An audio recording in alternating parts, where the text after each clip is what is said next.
Have you ever gazed into your own thoughts and felt the hairs on your neck rise?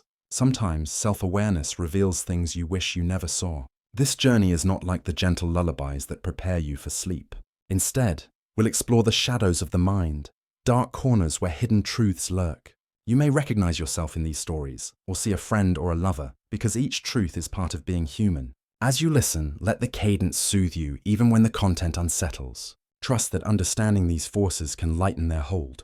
Breathe slowly, and allow each revelation to drift by like distant thunder. Now, let us begin. Have you ever looked back and felt certain you knew exactly why you did something? Perhaps you replay a conversation in your mind and decide you understand every motive. This confidence is comforting, but psychologists warn of the introspection illusion. The belief that because we can reflect, we must know the whole truth. Most mental processes are hidden. Our conscious mind often invents explanations after the fact. You might say, I spoke harshly because I was tired, when deeper fears like rejection were at play.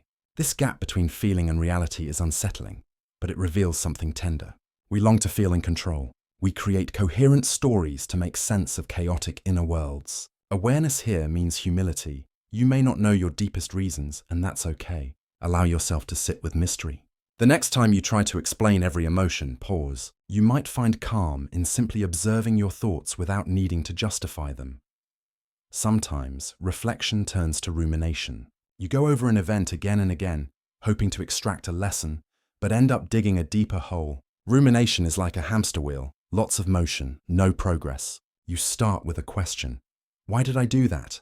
But quickly the loop becomes self-accusation. Why are you like this? What if you never change? It can keep you awake at night. Researchers note that rumination often stems from anxiety and trauma. Our minds replay events to try to prevent future hurt, but relentless replay keeps us stuck in pain rather than healing. It reveals a hidden hope that if we think hard enough, the discomfort will vanish. Yet relief doesn't come from endless analysis. Instead, we must learn to redirect our focus and gently say, enough. When the wheel begins to spin, notice the urge to dive back in. Take a breath, move your body, call a friend. Over time, you may find peace in releasing loops that never yield new insights. There is a voice inside many of us that whispers terrible things. It tells you you're unworthy, incompetent, ugly. Negative self-talk can feel like an internal judge delivering sentence after sentence. Often it mimics voices we heard when we were young. A critical parent, a mocking peer. Neuroscience shows that our brains have a negativity bias, paying more attention to threats than compliments.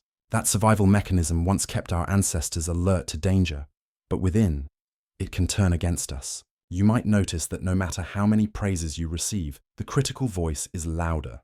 This truth is painful. It suggests that our minds sometimes choose suffering over peace, but it also reveals a need, the need to feel safe. The critic tries to protect us by anticipating rejection first. When you hear that whisper, gently reply as you would to a scared child. Acknowledge the fear beneath the harsh words and offer reassurance. The voice may not disappear, but its power can soften when you meet it with compassion. Comparison is another dark habit. You scroll through others' lives and feel small. You compare your body, career, home to carefully curated images. Social media can trick us into believing everyone else is happier. But comparison is older than the internet. It once served to help us gauge our standing within a group. In modern life, it often leads to envy and despair. Every time you look over the fence, you forget the weeds in your own yard. This truth can hurt. We sometimes measure our worth externally rather than by inner values. It reveals a longing to belong and a fear of not measuring up. Recognizing this tendency allows you to turn inward and reframe success. Instead of asking if you're as good as someone else, ask if you're aligned with your own values. Gratitude journaling and limiting social media are not quick fixes, but can help you remember what's truly meaningful. Slowly, the need to compare may loosen its grip, leaving room for a softer self-assessment. Have you ever accepted an award or promotion and felt like a fraud? Imposter syndrome can plague even the most accomplished. It whispers, you'll be exposed, even when you've earned your success. This dark feeling often arises from internalized narratives that you are unworthy, perhaps because you grew up where praise was scarce. It reveals how deeply we tie worth to perfection and external validation. Recognizing that these feelings are common can be a relief. Talk about them. Mentors and peers often share their own imposter stories. Over time, Practice owning your accomplishments without dismissing them as luck. Celebrate small wins and acknowledge your effort. The fear of exposure may linger, but each time you stand in your achievements instead of shrinking away, you reclaim a little more of yourself. Self-blame is the tendency to take all responsibility for outcomes, even when factors beyond your control play a role. You apologize for other people's mood or internalize every failure. This behavior might come from past experiences where you were blamed unfairly. It reflects a desire to avoid conflict and maintain harmony at any cost. It can be comforting in a twisted way. If everything is your fault, at least you feel powerful. But this control is an illusion. You cannot carry everyone's emotions or decisions. When you blame yourself for everything, you fail to see the system around you. Learning to step back and objectively assess what you did and didn't influence can be liberating. When guilt arises, ask, is this truly mine to hold? Slowly, you may find kindness for yourself, releasing burdens you were never meant to carry. Perfectionism wears many masks. Some call it ambition, others call it diligence. But when perfectionism rules you, nothing you do is ever enough. You may spend hours tweaking a project until the deadline passes, or avoid starting altogether because you fear it won't meet your impossibly high standards. This behavior often stems from a belief that love is conditional on performance. It reveals a fear of criticism and rejection, but the pursuit of perfect can starve you of joy. Real growth happens when you allow yourself to be imperfect and still move forward. Try setting reasonable standards and finishing tasks even when they don't feel flawless. Celebrate effort and progress. Notice how it feels to deliver something less than perfect and still be okay. It's a radical act to choose being human over being perfect. People-pleasing may seem generous, but it can eat away at your sense of self. You say yes when you mean no to avoid disappointing others. You anticipate others' needs but ignore your own. This tendency often emerges in childhood, when caretakers responded positively to compliance or withheld love when you asserted yourself. It reveals a fear of abandonment and a yearning to belong. Over time, you may lose touch with your desires. Learning to say no is an act of self-love. Start small. Practice declining a request without apology or explanation. Notice that while you may feel uneasy, the world doesn't end. Those who care for you will understand. Each boundary you set is a step toward reclaiming your authentic voice. Control is a tempting illusion. When life feels chaotic, you might try to manage every detail, creating schedules, lists, and backup plans. While planning can be healthy, over-control arises when you cannot tolerate uncertainty. It might stem from trauma or unpredictability in your past. This habit reveals the mind's yearning for safety. Ironically, the more you tighten your grip, the more anxious you become. Recognize what you can influence and what you can't. Practicing flexibility, like taking a different route home or letting someone else plan, can gently train your nervous system to relax. Trust that not everything needs your intervention. In surrender, you may find a quieter strength. Suppressed emotions don't disappear. They simply go underground and manifest as tension, numbness, or outbursts. Perhaps you were told as a child to stop crying, or that anger is unacceptable. You might smile through hurt or busy yourself to avoid grief. Emotional suppression keeps the peace externally, but internally it harms you. It reveals a fear of vulnerability and rejection.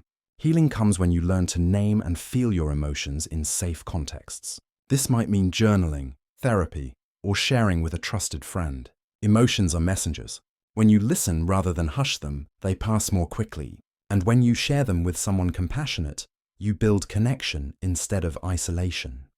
Sometimes, just as things are going well, you create drama or sabotage your progress. This self-sabotage may look like procrastinating on a project you care about or ending a healthy relationship. It often arises from internalized beliefs that you don't deserve success or love. It reveals a part of you, protecting you from change and potential hurt. Awareness is the first step. When you notice yourself about to self-sabotage, pause. Ask yourself what you're afraid of. Sometimes writing down worst-case scenarios and then offering yourself reassurance can diffuse the urge to blow things up. Learning to trust that you can handle success and happiness without losing yourself is a long journey, but deeply freeing. Ever walked into a room and felt like everyone noticed your every move? Hyper self-consciousness can feel like living under constant surveillance. It may come from childhood experiences of harsh criticism or bullying. It reveals a longing for acceptance and safety. Recognize that most people are too wrapped up in their own worries to scrutinize yours. Practice grounding techniques, focusing on your breath or environment, to pull your attention away from imagined judgment. Over time, You may realize the spotlight is more in your head than on you. Do you often over-explain yourself? You find yourself offering long-winded clarifications when a simple answer would do. This habit might stem from fears of being misunderstood, misjudged, or not believed. Perhaps you learned early that you had to defend your actions to avoid punishment or rejection. This reveals a belief that you need to earn the right to occupy space or share an opinion. When you catch yourself over-explaining, consider pausing. Offer your answer or boundary once, then let silence do its work. People who trust and respect you rarely need long explanations. Your clarity and simplicity can be powerful. Fear of success can seem paradoxical. You work hard but hesitate when you're close to your goal. You might worry that success will bring unwanted attention or pressure to maintain standards. You fear that you'll lose your identity or alienate loved ones. This reveals how deeply success is tied to worth and belonging. Journal about what you associate with success, both the good and the bad. Reframe success as something that amplifies your authenticity rather than changes it. Celebrate others' achievements and accept their celebration of yours. Slowly, you may replace fear with excitement. Have you ever defined yourself by one thing? Your career, relationship, or status? Identity over attachment occurs when our sense of self is fused to a single role. Losing that role can feel like losing yourself. This reveals how fragile identity can be when it rests on external foundations. To cultivate resilience, explore interests and qualities beyond your main identity. Try new hobbies, take classes, join groups. Write about your values, dreams, and relationships. Discover that you are a mosaic, not a monolith. When one tile cracks, the whole picture remains. Self-objectification happens when you see yourself primarily through others' eyes. You worry about how you look rather than how you feel. This may be shaped by cultural and social messages that prioritize appearance over substance. It reveals a yearning for acceptance and a fear of invisibility. Practice tuning in to internal sensations: hunger, tension, joy. Engage in activities that focus on what your body can do, like dancing or hiking, rather than how it looks. Challenge media messages and surround yourself with people who value depth over surface. When you inhabit yourself, the gaze of others loses its power. Do you feel like you're constantly improving but never arriving? The drive for self-improvement is celebrated in our culture, but unending self-help can become a hamster wheel. You read books, follow routines, and aim to optimize every area of your life, yet you feel exhausted. This reveals a sense that who you are right now is not enough. Balance growth with acceptance by scheduling no improvement time. Sit with yourself in silence or do something purely for pleasure. You might find that the voice pushing you to improve is less about growth and more about trying to earn your own love. Real progress includes learning to be content with yourself today. Moral rigidity holds you in the iron grip of right and wrong. You cannot forgive yourself for mistakes even when others do. This harshness often arises from strict upbringing or trauma that taught you safety equals perfection. It reveals a fear of being bad or unlovable. Compassion opens the door out of rigidity. Consider how you view others' mistakes with understanding. Apply the same kindness to yourself. Remember that most growth happens in grey areas. Loosening absolutes allows you to learn rather than punish.